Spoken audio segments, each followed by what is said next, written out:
Hello, it's Bob again. I recently had an adult who I had worked with contact me. They had seen a podcast.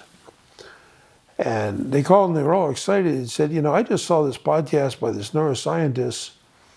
And he was talking about what you were talking about 20 years ago. And I said, what was that? And he said, well, what's your formula?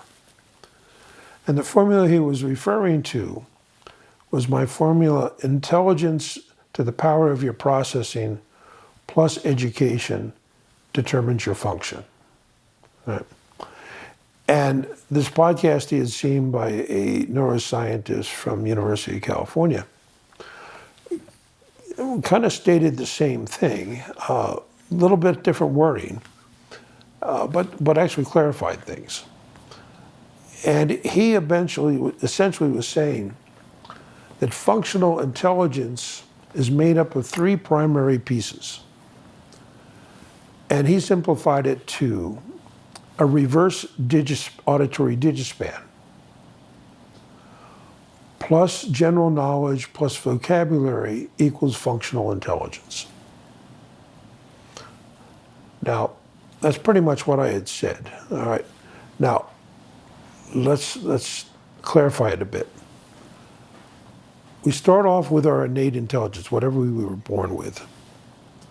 Our ability to access that and use it is really a reflection of how we process information.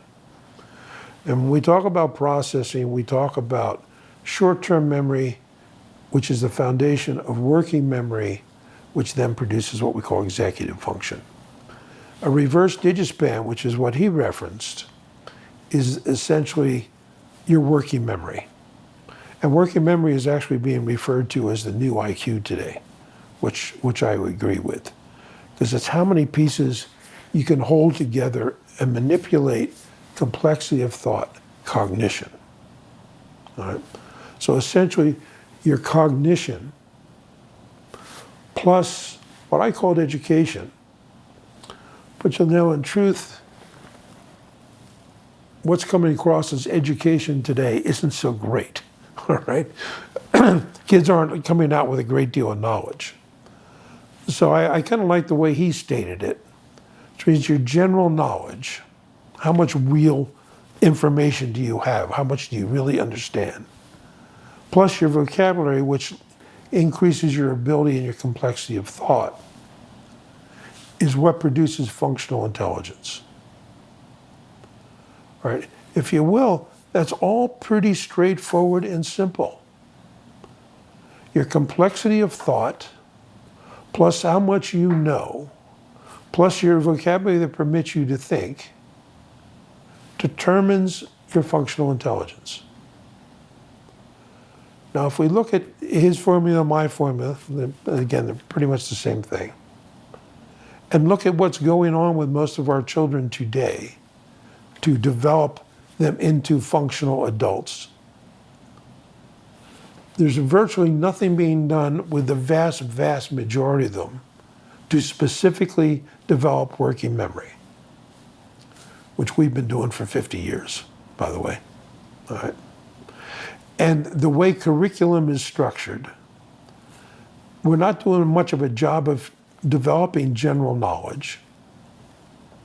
And we're not turning our kids into readers. And as such, we're not doing much to develop their vocabularies. So if you will, what is generally happening to develop functional intelligence, what's happening out there today really isn't doing much of a job on that. All right? To say it's not rocket science. All right?